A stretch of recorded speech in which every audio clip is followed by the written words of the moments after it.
Hola de nuevo a todos.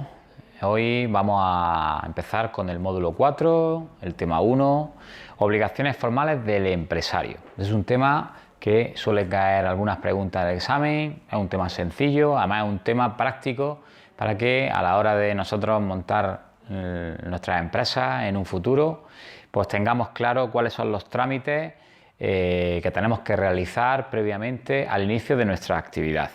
Lo primero es la creación jurídica de la empresa y aquí vamos a diferenciar a dos personas.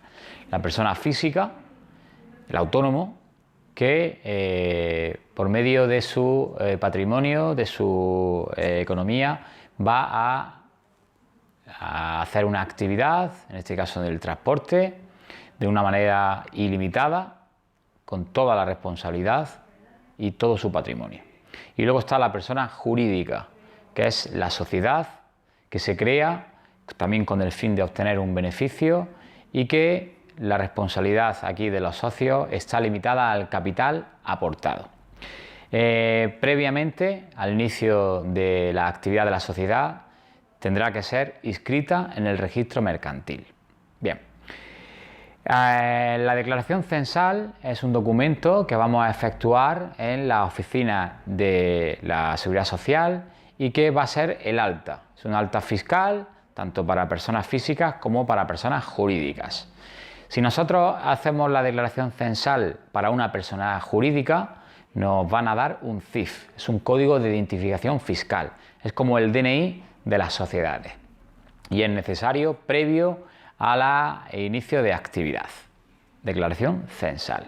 Importante saber esto. También tendríamos que solicitar el alta en actividades económicas.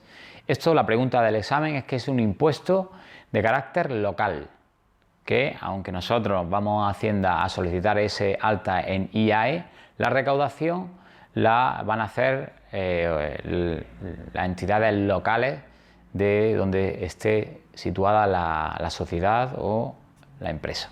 Bien, en cuanto a la inscripción de la empresa en la Seguridad Social, también es obligatoria y en el caso de que la sociedad o la persona física vaya a contratar a trabajadores, también previo al inicio de la actividad de los trabajadores tendremos que solicitar la inscripción en esa seguridad social de los trabajadores que vayamos a tener. En cuanto a la contabilidad del empresario, pues se deben llevar una serie de libros para conocer de un modo veraz el balance, la contabilidad de esa sociedad y que la situación económica y financiera de esa empresa sea conocida pues, por aquellos que puedan tener interés en saber ese estado.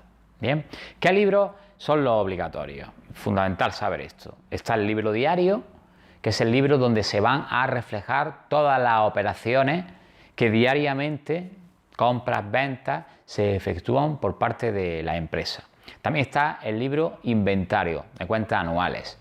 Es un libro en el que se describen tanto las deudas como los activos de la empresa. Se inicia o se inscribe la primera operación anual y trimestralmente se efectúan evaluaciones, se efectúan balances a modo de comprobaciones. ¿De acuerdo? Otros libros que son obligatorios, pues el libro de actas, pero el libro de actas, solamente sería obligatorio para las sociedades. Luego hay otra serie de libros que ya va a estar en función de qué tipo de sociedad sea la que tengamos, que van a ser obligatorias o no, no nos lo van a preguntar a examen, nosotros los vamos a enumerar, pero sin dedicarle demasiado tiempo a ello. Bien, en cuanto a la legalización de los libros, consiste en que en el registro mercantil nos lo van a diligenciar, es decir, van a sellar cada hoja. Nosotros una vez que sellemos, que los tengamos selladas cada hoja, ahí vamos a ir haciendo nuestras operaciones y una vez que ya nosotros lo hemos utilizado, nuestra obligación es encuadernarlos y guardarlos. ¿Por qué periodo? Depende. Si nosotros hablamos de los libros de contabilidad, nosotros vamos a tener la obligación de conservarlos por un periodo de 6 años. En cuanto a las facturas, vamos a tener que conservarlas durante 4 años. Y en cuanto a los registros en la Seguridad Social, por 5 años. Esto es muy importante. Aquí la pregunta es habitual es que ¿cuánto tiempo tenemos que guardar las facturas? 4 años. ¿Y cuánto tiempo tenemos que guardar los libros de contabilidad? Que ya hemos dicho que son 6 años. Esos datos son fundamentales, tenéis que recordarlo. 6 años contabilidad, 4 años las facturas. En cuanto al concepto de actividad comercial, pues es una actividad que requiere una serie de requisitos. Comerciante es la persona física o jurídica que se va a dedicar de un modo continuo al comercio y va a establecer pues normalmente una sede, un local para desde esa sede, desde ese local ejercer. Lo primero que tiene que tener, sea persona física, sea persona jurídica, es capacidad de obrar. Recordaréis en el primer tema que la capacidad de obrar es cuando se dispone libremente de los bienes, cuando se es mayor de edad, más de 18 años, y se compromete a tener unas obligaciones de carácter fiscal, de carácter social, y se tiene libre disposición de los bienes. Bien, eso es importante tenerlo en cuenta.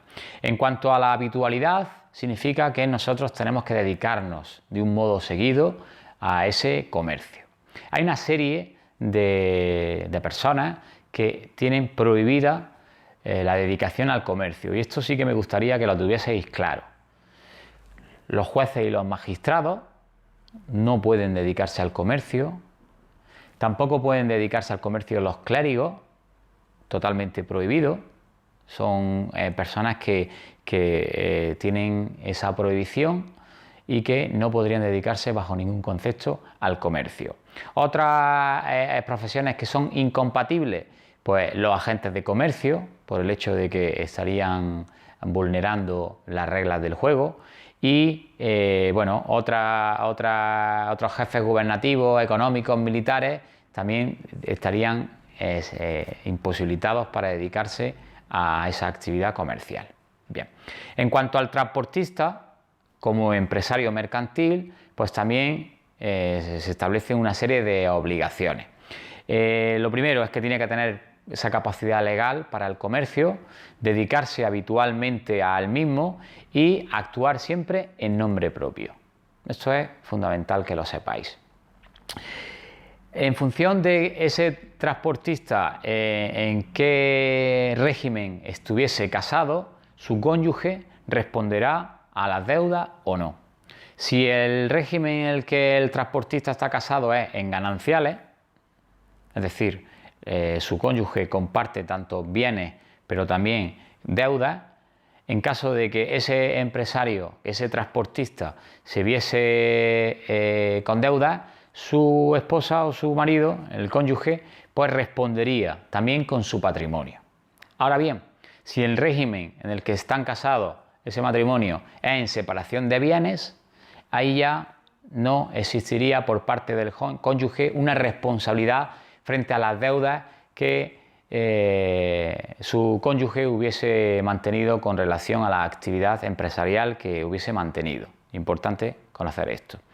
En el caso de gananciales, que he dicho en primer lugar, si el cónyuge quisiera oponerse a ese, pues tendría que irse al notario, manifestarlo y dejarlo anotado en el registro mercantil, como que no participa en la actividad empresarial de su cónyuge, y así estaría totalmente libre, tanto de deudas como de beneficios. En cuanto a los apoderamientos, llamamos apoderamiento a la representación por parte de otra persona del comerciante. Normalmente se hace un poder notarial y esta persona ya adquiere unos derechos que le ha dado su representado. Bien, establecimiento mercantil. Anteriormente hemos dicho que las empresas pues se establecen en un local, en una sede, y desde ahí van a llevar a cabo la actividad comercial. Podemos hablar de la sede o sucursal principal, pero también de sedes o sucursales secundarias, que son subsedes repartidas en función de nuestras necesidades. Bien, Tema cortito, importante y nos vemos en el próximo.